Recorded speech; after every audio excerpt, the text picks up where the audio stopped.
So recently, I've been delving a bit more into game development stuff. I've always been fascinated with it, which is why I'm also working on my own game. While it's still a bit more of a work in progress, I need to explore things outside of it to sort of get more of a creative flow state going. And recently, I've really been into the roguelike genre, playing mostly Megaball. And then it hit me. My favorite character is Tangle. And who makes for a good duo with Tangle? Whisper. And what does Whisper have? A Wispon. And what could Tangle and Whisper do? They could, like, kiss or so. I mean, they could have their own roguelike. They could have their own roguelike. So yeah, I started working on a roguelike game for Tangle and Whisper. My go-to choice for development software has recently been Godot. I just really personally love how the layout feels and just how easy and simple it is to get the hang of.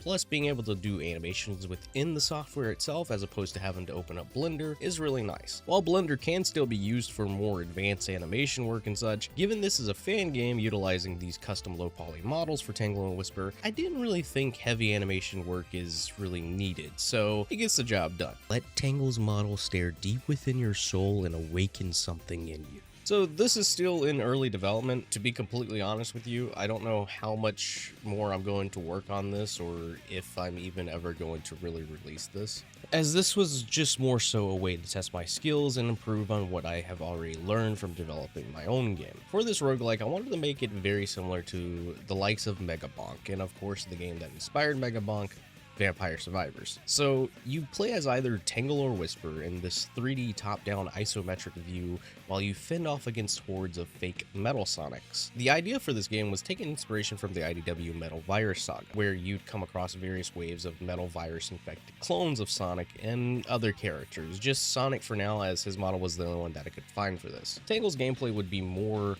up close and personal, a brawler type of character where she would occasionally whip her tail at enemies, and I also had this grapple mechanic that I was working on that didn't really work too well, so if I ever do make this a full thing, I might just remove it completely and come with something different. When you level her up, you can unlock this tailspin move which causes her to randomly spin around with her tail knocking enemies back, though the animation for it isn't working properly, so it's kind of hard to tell when she pulls this off. Whisper's gameplay would be more of a range and from a distance kind of approach, as she would use her variable Wispon for attack. You start off with a rocket wisp power, and then as you level her up, you'd be able to unlock a laser wisp power up or a spike wisp power up, but you could only choose between one or the other, as I felt like being able to have all three of these wisp abilities unlocked could have been a bit broken. Again, that's undecided for if I ever decide to put this game through a full production. The idea for this game actually started off as an Omega focused game, which would kind of explore a narrative I was working on following the events of what happened before Sonic Heroes. Sort of similar to how in Sonic Adventure, we got to see the testing phase of E-102 Gamma. You could play as Omega fighting through hordes of Egg Pawns, Badniks, and more while Eggman collected data for his testing, leading to Omega's inevitable shutdown or guarding position of Shadow.